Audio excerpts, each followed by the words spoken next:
예수께서 그의 12제자를 부르사 더러운 귀신을 쫓아내며 모든 병과 모든 약한 것을 고치는 권능을 주시니라.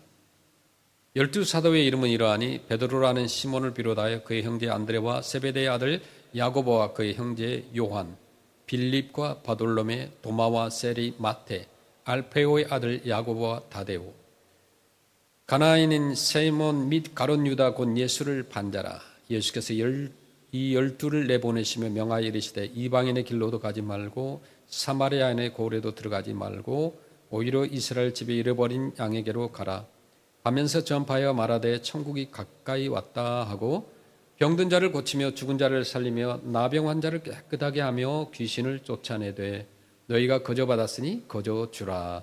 아멘. 여러분 한 주간도 치열한 삶 속에서 승리하시고 또 주일에 여러분 만나 뵙게 되어서 참으로 감사합니다. 교회에서 함께 예배 드린다는 것이 너무나 또 감사할 일입니다. 지난 한 주간에도 수많은 사고와 사건과 전쟁과 기근과 수많은 천재지변으로 사람들이 목숨을 잃고 재산을 잃기도 했습니다. 우리가 삶을 살아가는 방식으로 구분한다면 인간은 네 가지 유형으로 이렇게 나눌 수 있다고 합니다. 사람을 네 가지 유형으로 나눌 수 있는데 첫째는 채권자형입니다. 나는 모든 사람에게 당연히 받을 권리가 있다고 생각하는 유형의 사람이 있다고 합니다. 단적으로 두 가지의 예를 들어보겠습니다. 하나는 부모와 자녀와의 관계에서 부모는 자녀에게 해주는 것이 당연하다고 여기는 자녀들이 있습니다. 오늘날 그런 아이들이 너무 많죠.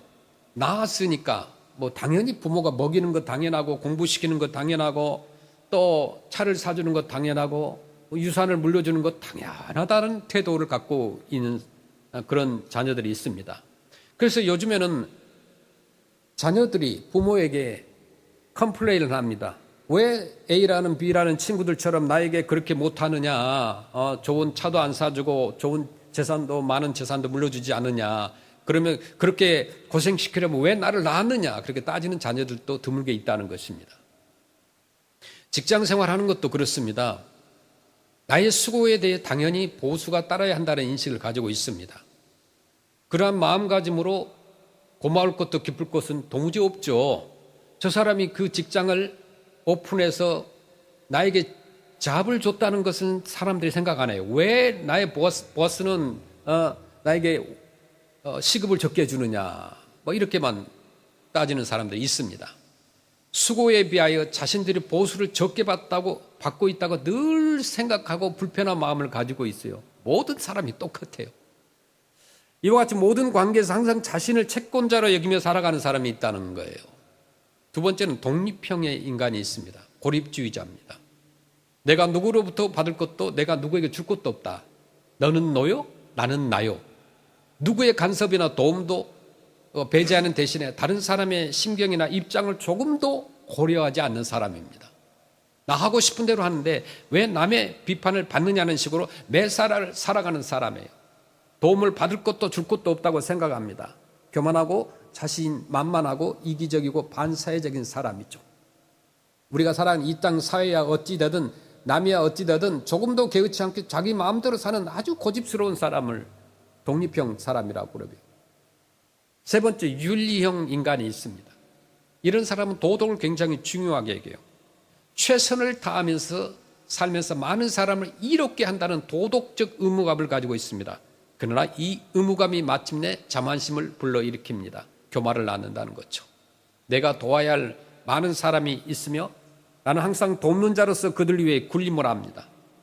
이 사회가 어두운 것은 자기를 제외한 모든 사람이 윤리, 도덕적으로 잘못된 까닭이라고 생각을 합니다.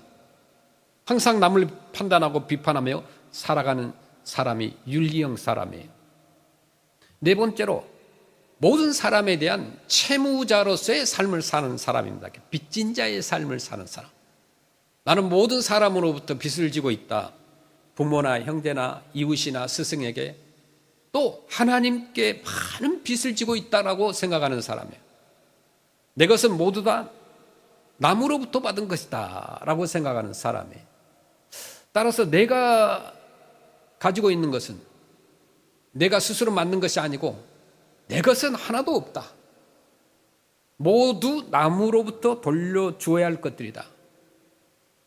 이미 받은 것을 다 갚기에는 일생으로도 부족하다고 느끼는 사람이에요. 따라서 항상 채무자의 마음으로 살아가는 사람이 있어요. 빚진 자의 마음. 제가 아는 사람 가운데서 공부를 열심히 해가지고 박사가 된 사람이 있습니다. 그분은 가난한 가정에서 태어났어요. 그래서 일하면서 미국에 와서 공부를 했습니다. 누구도 도와주는 사람이 없었어요. 재정적으로 부족해서 학교에 융자를 받아서 학비를 냈고, 정신적으로는 고독해도 오직 기도하면서 인내를 했습니다. 하나님의 은혜로 박사학위를 받고 졸업을 했습니다. 결혼해서 행복하게 살고 있습니다. 그래서 그분은 그렇게 저에게 얘기를 했어요. 하나님께서 자신의 삶을 지켜주셨고 가족과 친구들이 기도해 주어서 자신이 공부하고 졸업하고 살았다고 고백을 합니다. 사랑의 빚을 지고 살았고 이제는 하나님께 그리고 사람들에게 그 사랑을 갚고 살겠다고 한 거예요. 여러분, 하나님께 얼마나 신세를 지고 있습니까? 참으로 엄청난 신세를 지고 있지 않습니까? 우리가 생각해보면서 무엇 하나 처음부터 내 것인 것은 없어요.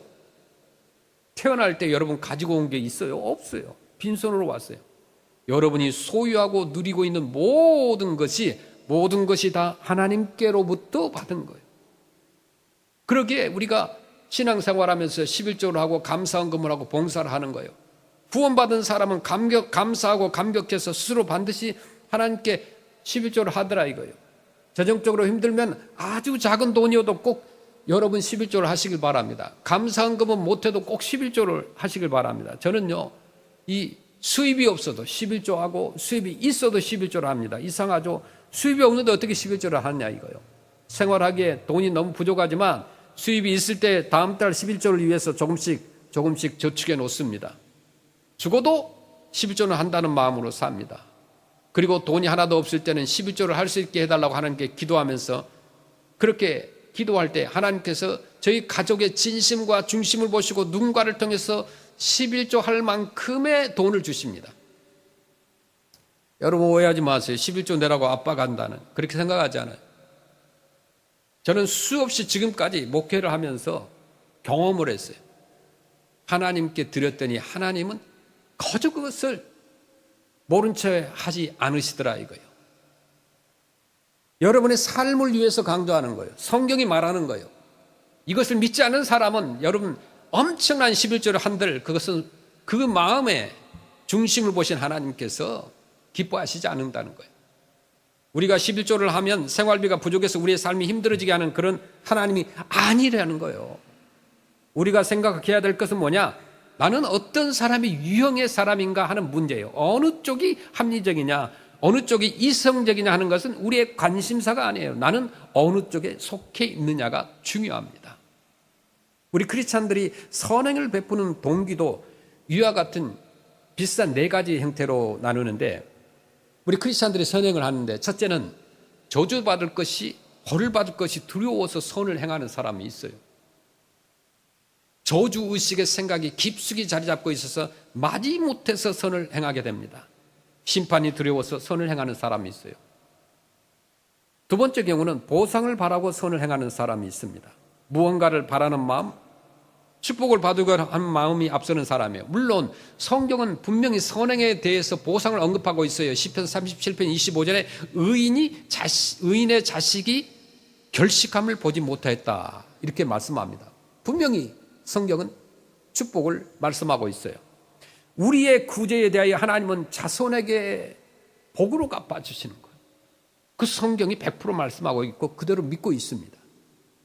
그래서 여러분 부모님 세대에서 예수님 잘 믿고 믿음으로 심으면, 신앙을 심으면, 헌신을 심으면 그 자녀들이 복을 돌려받게 돼 있다는 거예요. 그렇다고 해서 받을 복을 먼저 생각하는 것은 좋은 신앙의 태도가 아닙니다. 우리는 드리는 마음이면 충분해요. 복을 기대하는 마음, 기복적인 사고는 버려야 돼요. 인간관계에서 볼 때에도 보상을 바라는 마음은 바람직한 것이 못 됩니다. 세 번째 경우는 공로주의자 이렇게 말합니다. 내 것을 준다는 마음을 가지고 살아가는데 내가 가지고 있으니까 내 것을 주는 거예요. 그건 맞는 것 같아요. 그런데 공로를 쌓아가면서 적선을 하고 자기의 의를 내세우는 사람들이 있습니다. 특권적이고 바리새인적인 생각이에요. 특별히 도덕적 향락주의에 물든 사람들이 있습니다. 주는 것으로 자기 만족을 찾는 사람이 있어요. 이러한 사람은 자기보다 처지가 나은 사람과는 결코 어울리질 않아요. 자기보다 부족한 사람, 자기보다 가난한 사람들 속에서 자신이 우월하다는 것을 느끼면서 쾌감을 얻습니다. 항상 자기보다 못한 사람들에게 나누고 베풀고 주는 것을 즐깁니다. 어떤 우월감을 즐기는 거예요. 그런 사람을 지난주에 만났어요. 어떤 분이 홈리스 사역을 하는데 그분은 이 프레스노에 있는 그로서리 마켓을 다 알아요. 저에게도 하나 소개를 해줘서 갔습니다. 그 어플리케이션을 거기에서 넣으면은 푸드를 제공해 주겠다고 하는 거예요. 근데 그분에게 물어봤어요. 당신 교회 나가는가? 크리스찬인가? 아니래요. 왜 그렇게 고생하면서 도우려고 하는가? 그것이 자기의 마음을 흡족하게 한다는 거예요. 기뻐서 한다는 거예요. 이런 사람은 뭘까요? 자기 공로를 중요하게 생각해요. 남을 돕는 것은 내게 기쁨이다라고 생각해서 그래서 내 기쁨을 위해서 도와야 된다는 거죠. 이건 맞는 것 같지만 아닙니다. 내가 돕는 것도 주님의 이름으로 하는 것이 필요하고 주의 영광을 위해서 하는 것이 필요해요. 절대로 내가 기쁨을 영광을 받으면 안 되는 거예요. 네 번째는 이미 받은 것을 주는 사람이 있습니다. 은혜에서 비롯되었으므로 은혜로 나누는 거예요. 주는 것이 나누는 것이 마땅한 일일 뿐 자랑하지 않습니다. 괴테라는 분은 이런 이야기를 했습니다. 이 세상에서 가장 즐겁고 훌륭한 일은 한평생을 바칠 수 있는 일을 가지는 것이다. 또한 이 세상에서 가장 존귀한 것은 남을 위해서 봉사하면서도 결코 보답을 바라지 않는 마음이다. 그렇습니다. 물질적으로나 정신적으로나 말로나 보답을 바라는 마음이 전혀 없이 깨끗한 마음으로 봉사하는 것, 이것이야말로 우리 크리스찬들이 참으로 존귀하게 여겨야 되는 봉사입니다. 여러분 얼마만큼이나 존귀한 일로서 생을 살아가고 있습니까? 여기에 하나 아들이 있습니다. 그 아들이 어릴 적에 심부름을 잘하면 어머님께서 칭찬해주고 용돈을 주었습니다. 그러자 아들이 성장하고 청년이 된 후에도 아들의 수고에 대하여 어머니가 베풀어주는 보상이 없었어요. 그래서 아들이 어느 날 어머니에게 편지를 썼어요. 어머니는 왜 제가 심부름한 것을 칭찬해 주지 않습니까? 어렸을 때는 해 주셨는데 왜 제가 잘한 일을 알려주지 잘했다고 이렇게 말하지 않습니까? 저는 몹시도 서운합니다. 그렇게 편지를 썼어요. 그 편지를 받아본 어머니는 기가 막힌 거죠. 그래서 아들에게 답장을 썼어요. 나도 너한테 섭섭한 것이 너무 많다. 내가 10달 동안 너를 뱃속에서 키웠고 나와서는 젖 먹여 키웠고 학교 보내고 음식을 만들어주고 애써왔다. 그런데 너는 한 번도 알아주지 않았다. 나는 이 모든 것을 아들이 너에게 공짜로 해줬던 것이다. 그 편지를 읽은 아들은 어머니에게 죄송하다고 사과를 했다고 하는 거예요. 여러분 어떻습니까? 이 아들과 같은 마음을 가지고 있는 것은 아닌가? 그렇다면 마음가짐이 잘못된 것이에요. 성경은 우리에게 분명히 말씀했어요. 거저 받았으니 거저 주어라. 거저 받았다는 것을 인식하는 것에서부터 우리 크리스찬들의 삶은 시작되는 거예요. 거저 받은 거예요. 여러분 노력으로 어서 얻은 것 같지만 거저 받은 거예요. 거저라는 말은 뭘까요? 공짜라는 말이에요. 은혜라는 말이에요. 선물이라는 말이에요. 나의 공로나 나의 의가 조금도 개입됨이 없이 받았다는 말이에요. 거저라는 것은. 그래서 종교개혁자 칼뱅이 그 많은 가르침과 교훈을 종합해서 오늘날 신학생들과 후대 크리스찬들에게 가르친 중요한 그 책이 있습니다. 이것은 모든 교파를 초월하여서 목회자가 되려면 읽어야 되는 책이에요. 그것이 뭐냐면 칼뱅의 5대 교리라는 것이에요. 칼뱅의 5대 교리라는 것이 요약을 해놨는데 신학을 연구하는 사람에게도 중요하고 기초가 되는 가르침이고 우리 크리스찬들이 꼭 읽어야 될 책이에요. 이 5마디의 칼뱅의 깊은 사상이 다 압축되어 있다고 할 수가 있는데 그게 뭐냐면 첫째는 전적인 타락이라고 그랬어요. 우리는 조금 타락한 게 아니라 인간은 모두가 다 타락했다. 전적으로 타락했다. 두 번째는 무조건 선택, 세 번째는 제한적 속죄, 네 번째는 불가항력적인 은혜. 다섯째는 성도의 견인입니다. 첫째, 전적인 타락이라고 그랬어요. 여러분은 스스로를 어떻게 평가하십니까? 여러분 스스로를 한번 평가해 보세요. 나는 남과 다르다고 생각하세요. 그렇죠? 보통 그렇게 생각합니다. 나는 남과 좀 달라. 뭐 뉴스에서 나오는 그런 살인, 폭력, 사기꾼 그런 사람보다 훨씬 나는 좋지, 낫지. 나 세금도 똑바로 내고 뭐 남을 해치지도 않는데 이렇게 생각합니다. 그러나 여러분, 우리 한번 곰곰이 생각해 보세요. 나는 그 악한 사람들과 다른 사람인가? 여러분 다르다고 생각할 수 있어요. 달라요. 그러나 그 사람들을 향하여 돌을 던질 수 있는 사람이 과연 얼마나 될까? 우리는 흔히 나는 타락하고 불의한 사람들과는 아무런 상관이 없다라고 생각합니다. 그러나 과연 그렇습니까? 성경은 그렇게 말하지 않아요. 성경을 깊이 묵상하고 또 연구하다 보면 전적으로 타락한 나의 모습이 드러난 거예요. 모든 사람은 죄인이라는 거죠. 어느 때 문득 자신의 모습을 깨닫고 깜짝 놀라게 될 때가 성경을 연구하다 보면 있습니다. 내가 이런 생각을 하다니, 이런 말이 내 입에서 나오다니, 막 그렇잖아요? 여러분 선한 말만 나오는가 보죠. 막 화가 나고 엄청나게 내가 통제하기 힘들 때 혼자서 막 부엌에서 주걱을 치면서 혼자 막 화를 낼 때도 있을 거예요. 여러분은 아니고요. 그 남자한테 막 주먹으로 빵 뭐 타이어를 치거나 뭐 기둥을 때리거나 그런 일이 없어요. 아무도 없어요. 저만 있는 것 같아요. 막 그런 생각을 할 때 화를 내놓고요. 저도 놀라요. 내가 그런 인간이었나? 그렇게 생각이 들어요.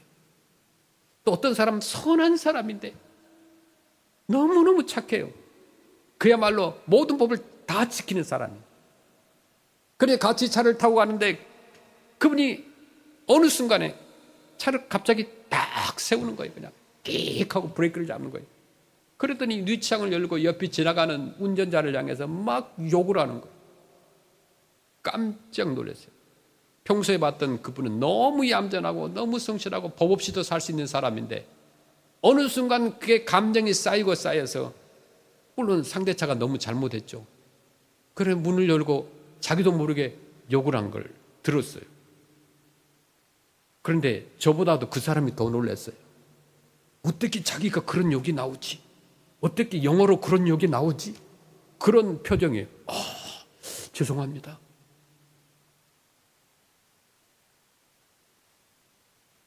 어쩌면 기회가 없고 용기가 없었을 뿐이지 우리 마음속으로 남을 말로도 죽인 적이 있습니다.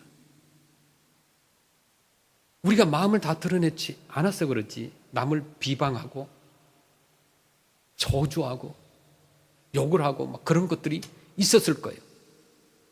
실제로 우리의 생각은 얼마나 악한 것이 많은지 몰라요. 저 사람 그냥 가만두면 안 되겠다 막 그런 생각도 들어요. 교회에 와서 우리가 경건한 척 고상한 척 하지만 기도하는 척 하지만 봉사하는 척 하지만 전적으로 타락한 내 자신의 모습을 바로 아는 것이 중요해요. 두 번째로 무조건적인 선택이라고 그랬어요. 내가 예수를 믿게 된 것은 남보다 다른 무엇이 있기 때문에 아니에요. 내가 남보다 더 낫기 때문에 선택받은 것이 아니에요. 남보다 더 의롭기 때문에 지금의 내가 된 건 아니라는 거예요. 아무 것으로도 선택할 여지가 없는 나를 무조건적으로 선택하신 그의 뜻에 따라서 내가 나 되었음을 아는 겸손이 필요해요. 제한적 속죄에 나를 포함시키신 것은 오로지 하나님의 무조건적인 선택이라는 거죠. 또한 불가항력적 은혜를 주십니다. 나는 이런 은혜를 얼마나 자주 저버렸는지 몰라요. 하나님의 뜻을 얼마나 멀리 떠나려 했습니까? 하나님 말씀을 들으면서도 심지어 양심의 가책에 시달리면서도 얼마나 자주 잘못된 길로 걸어갔잖아요. 그러나 하나님의 은혜는 말씀으로만 어떤 교육으로만 교훈으로만 그치지 않습니다. 하나님의 능력으로 강권적으로 나를 붙드십니다. 나로 나되게 하시고 크리스찬이 되게 하시는 거예요. 이것이 절대적인 하나님의 은혜입니다. 강권적인 은혜요, 불가항력적인 은혜입니다. 다 이 모든 것을 종합해서 결론을 내리자면 보면 이런 단어로 표현할 수 있어요. 모든 것이 은혜다. 은혜는 능력이다. 은혜는 권능이다. 그 은혜로 내가 존재할 뿐이다. 칼빈은 그렇게 고백하는 거예요. 구체적으로 생각하면요, 내가 살아있는 건 생명이 은혜입니다. 구원이 은혜예요. 여러분 노력으로 구원받는 사람 아무도 없어요. 믿음과 십자가와 복음이 은혜입니다. 또 죄사함 받은 것이 은혜예요. 의롭다함을 받은 것이 은혜입니다. 시시때때로 하나님의 말씀을 주시는 것이 은혜요. 성령의 감화와 감동을 주시는 것이 다 은혜입니다. 여러분, 이 프레스노에 보면 화려하게 꽃들이 피죠. 이 사노킹 밸리, 이 농장지대가 없으면 미국은 굶어야 돼요. 그만큼 어마어마한 땅 크기잖아요. 하나님이 땅을 은혜로 주셨어요.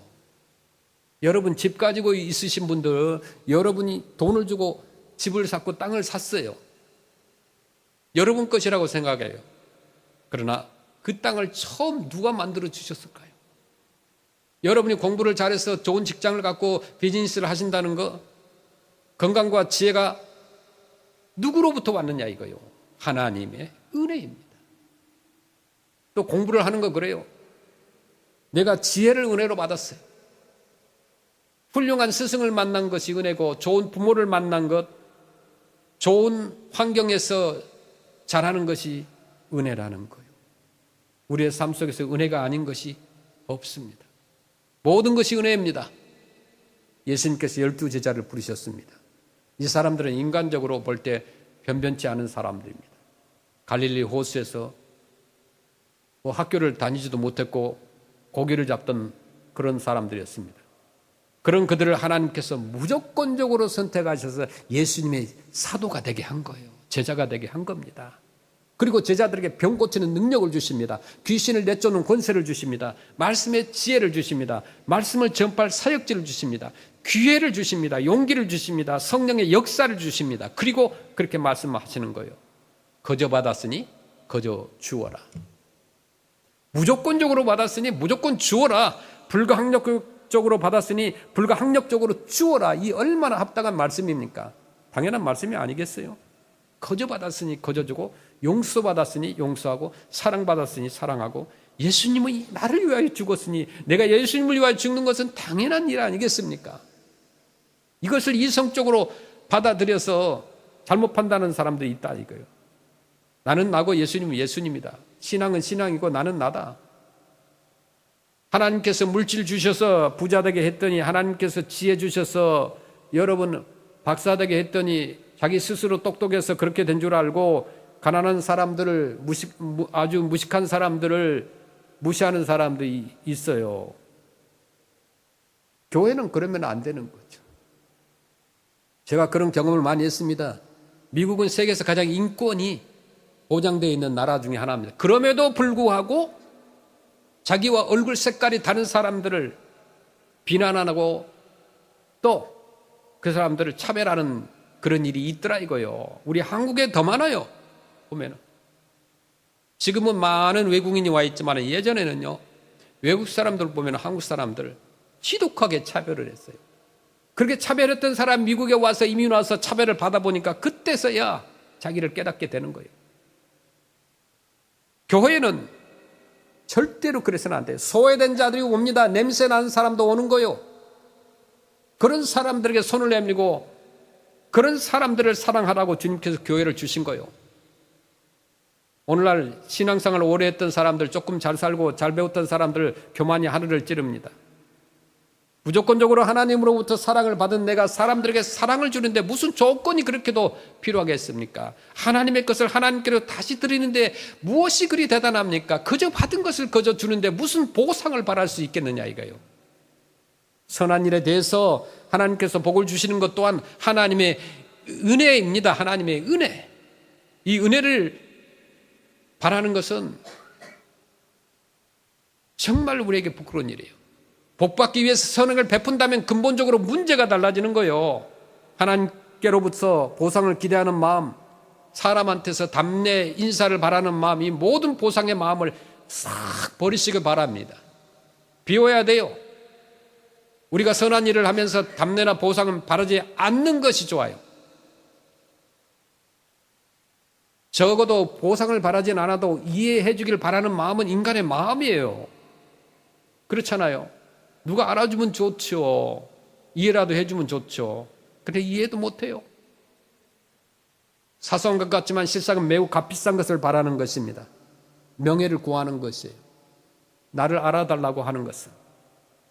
이해받고자 하는 마음이 낙심을 가져와요. 그래서 탈무드는 이렇게 기록해 놨어요. 선한 일을 할 때에는 베푼 사람도 받은 사람도 모르게 하라. 정말 멋있는 교훈이죠. 성경에 나와 있잖아요. 왼손이 하는 일을 오른손이 모르게 하는 거예요. 양손이. 오른손이 하는 일을 왼손이 모르게 하는 거예요. 어떻게 손이 모르겠어요? 가까이 있는데. 오른손이 하는 일 왼손이 모르게 하라는 거예요. 내가 누구에게 베풀었다는 생각이나 내가 누구로부터 받았다는 생각이 없을 때 참다운 크리스찬의 선행이 되는 거예요. 그러나 오늘날 살아가는 우리들은 어떻습니까? 내가 언제 누구에게 주었다는 것을 깊이 기억하고 있어요. 참 사람의 마음이 그래요. 내가 받은 것은 별로 기억이 안 가요. 그런데 내가 주는 것은 기억이 오래 가요. 우리 사람의 기억력이 얼마나 특이한지 몰라요. 내가 베푼 것은 기억하고 내가 받은 것은 기억을 못해요. 그래서 기회가 되면 내가 이 사람을 도와줬는데 이 사람은 왜 나를 돕지 않는가라고 생각합니다. 섭섭해요. 그렇다면 진정으로 선을 행한 것이라 말할 수 없다는 거죠. 저도 그런 생각을 가졌어요. 부끄럽지만.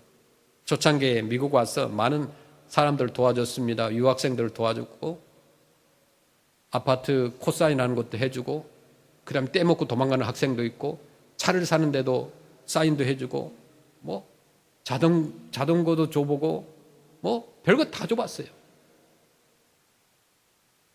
그런데 그들이 감사도 모르고 도망갔을 때 굉장히 섭하더라고요. 그런데 잊어버릴 필요가 있어요. 우리가 받은 사람도 똑같아요. 내가 이 사람에게 무슨 도움을 받았다는 것을 잊어버려야 돼요. 그게 정상이에요. 그를 생각할 때마다 고개가 숙여져요. 여러분 교회에 왔을 때 누군가 나에게 많이 도움을 줬어요. 근데 그런 사람만 보면 막 고개가 숙여져요. 막 겸손해지고 막 낮아지고 어쩔 줄을 몰라요. 이것은 좋은 신자의 태도가 아니라는 거예요. 그분의 감사는 감사고 교회 와서 예배는 예배고 우리가 그분을 볼 때마다 고개를 숙일 것이 아니라 그분을 위해 기도해주고 오히려 내가 당당하게 살아가는 것이 필요해요. 그래서 신앙의 갑을 관계가 형성되면 안 됩니다. 우리는 다 똑같은 민족이고 똑같은 사람이에요. 돈이 많고 적고 가난하고 배우고 못 배우고 상관없어요. 준 자와 받은 자가 다 깨끗이 그것을 잊어버릴 때 비로소 선행이라고 할 수 있는 거예요. 그래서 선행이에요. 잊어버려야 돼요. 선을 행할 때 문제가 되는 것은 결과를 걱정하는 마음이에요. 나의 도움을 받고 나서 이 사람은 어떻게 될까? 자꾸 받기만 하다가 의존적인 사람이 되면 어떻게 하냐 이렇게 염려하는 거예요. 염려 마세요. 결국 이 같은 생각이 선한 일을 막습니다.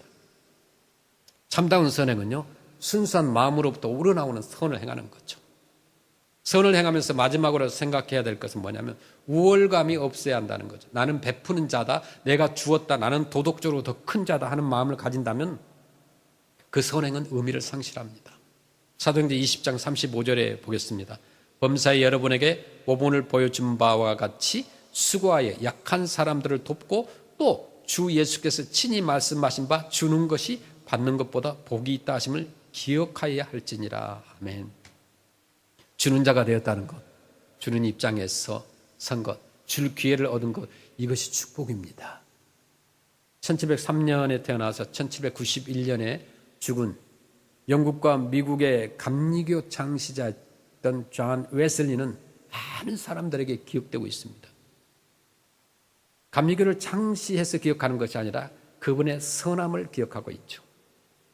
그러면 일생을 통해서 이렇게 얘기를 했어요. 될 수 있는 대로 전략하여서 될 수 있는 대로 많은 사람에게 될 수 있는 대로 많은 기회에 주어진 기회대로 봉사해야 된다라고 말합니다. 될 수 있는 대로 전략하고 아끼고 많은 사람에게 될 수 있는 대로 많은 기회에 주어지는 기회대로 봉사라는 거예요. 그러니까 오늘날 심지어 존 웨슬리가 만들었던 그 교단도 교회들도 이렇게 하질 않아요. 존 웨슬리는 그렇게 평생을 살았어요. 그가 옥스퍼드에서 연간 30파운드의 그 당시 사례를 받았을 때 절대 생활비로 28파운드를 쓰고 2파운드를 이웃을 위해서 사용했다고 합니다. 연간 120파운드의 수입을 얻게 되었을 때도 그는 여전히 28파운드를 쓰고 나머지는 이웃을 위해서 사용했다는 거죠. 얼마를 벌든 얼마가 생기든 나의 절대적 필요를 제외한 모든 것을 다 이웃에게 베푸는 삶이야말로 의미 있는 삶이라는 것을 알려주었습니다. 그러한 사람은 물질로부터 자유할 수 있어요. 왜냐하면 내 자신과 돈이라는 끈질긴 욕망과 유혹으로부터 완전히 자유하는 삶을 살 수 있기 때문에 그렇습니다. 참 은혜, 참 자유, 참 기쁨을 여러분 원하십니까? 모든 것이 오직 은혜라는 예수 중심의 어떤 세계관을 가지고 살면 되는 거예요. 오직 은혜를 생활하면 되는 겁니다. 그저 받았으니 그저 주라고 하신 말씀을 마음 깊이 간직하고 살아갈 때 주님의 크신 은혜가 함께 하실 줄로 믿습니다. 우리 세계적인 기독교 기부자들이 많아요. 억만장자들이 많죠. 특별히 우리가 알고 있는 기독교인 비즈니스 잘하는 분 가운데 척 핀이라는 분이 계십니다. 그의 철학은 뭐냐면 빈손으로 가는 부자. 그래서 giving while living 그랬습니다. 살아있는 동안에 나누라는 거예요. 살아있느냐? 그러면 나누라는 거예요. 그래서 이분은 면세점 그룹 DFS의 창업자죠. 척 페니. 여러분 아마 인터넷에 뒤져보면 나올 거예요. 그는 얼마의 재산을 도네이션 했느냐? 전 재산인 9조 원을 무명으로 기부하고 본인은 낡은 손목시계를 차고 월세 아파트에서 거주하는 삶을 택했습니다. 그는요, 신실한 크리스찬으로 자신의 기부를 사람들이 모르기를 바랬어요. 나중에는 알게 됐지만 무명으로 했어요. 무명으로. 저희 교회도 선교를 하다 보면 무명으로 헌금을 하는 사람들이 많아요. 무명으로. 절대로 알리지 마세요. 그래서 무명으로 처리되는 것이 많아요. 저는 그 말대로 알리지 않습니다. 알리면 안 되죠. 무명으로 했는데.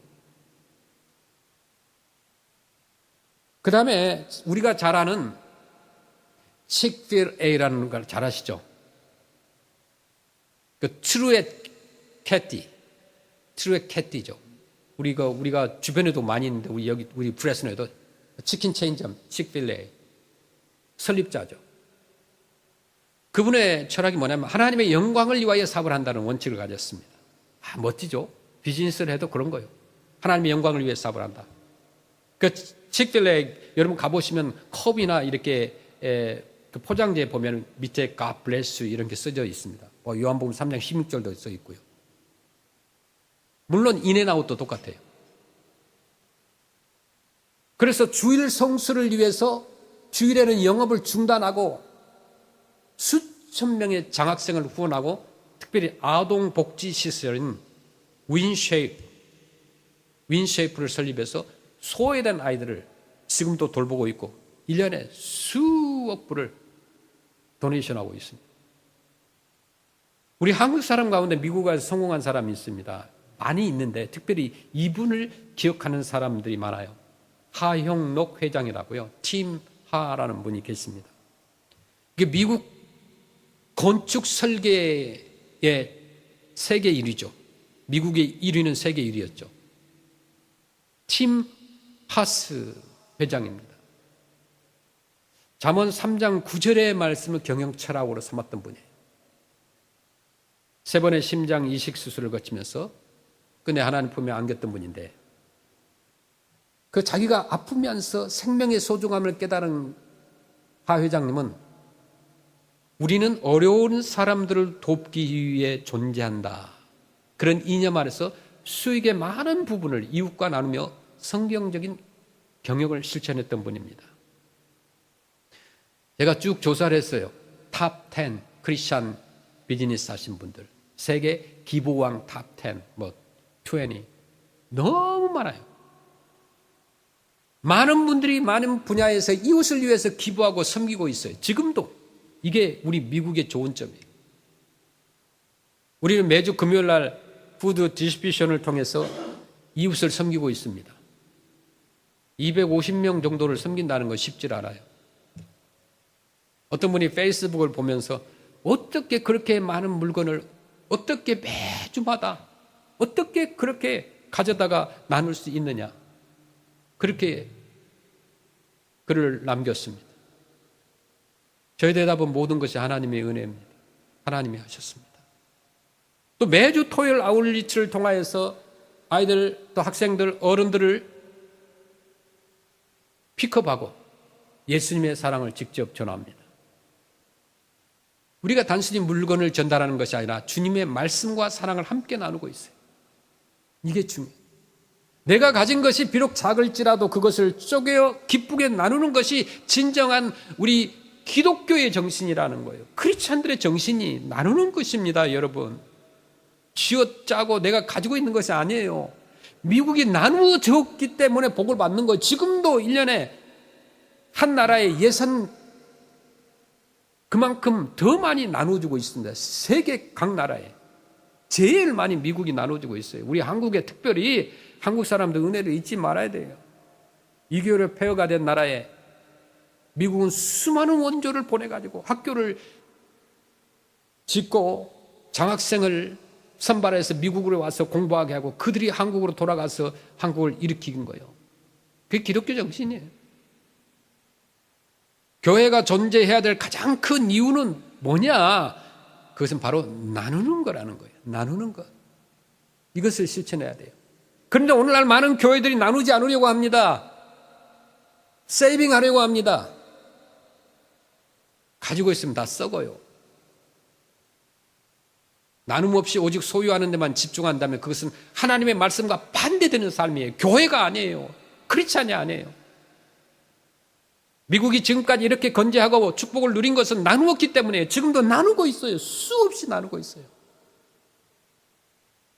나눔을 멈추는 것은 크리스찬으로서의 거룩한 의무를 저버리는 거죠. 우리는 거저 받았으니 거저 주는 삶을 통해서 주님의 제자임을 증명해야 될 줄로 믿습니다. 우리가 이웃에게 거저 줄 수 있는 이유는 뭐냐? 이미 감당할 수 없을 만큼의 큰 사랑을 받았기 때문에. 예수님께서 십자가 위에서 나의 모든 죄를 대신하여 죽으셨습니다. 나의 공로나 자격이 아닌 오직 예수님의 보혈로 구원을 얻었기에 우리는 하나님 앞에서 영원한 채무자입니다. 나를 위해서 생명까지 거저주신 예수님의 그 사랑이 우리를 움직이는 유일한 동력이 되어야 돼요. 금요일에 푸드 나눔과 토요일에 아울렛치는 단순한 봉사가 아닙니다. 여러분 와서 봉사하셔야 돼요. 십자가 사랑으로부터 우리가 거저받은 생명의 은혜를 이웃의 삶 속으로 대가 없이 거저 주는 거예요. 거저 선물, 은혜. 거룩한 이 거저 흘러버리는 거룩한 통로예요. 우리가 누구에게 무언가를 베풀었다는 마음을 지우고 오직 나를 위해 죽으신 예수님만 기억하시길 소원합니다. 예수님이 나를 조건 없이 사랑하셨듯이 우리도 대가 없이 이웃을 사랑하면서 살기를 바랍니다. 그저 대가 없이 우리 모두가 이웃에게 복을 나누는 그런 선한 청지기가 되시길 주의 이름으로 축원합니다. 아멘.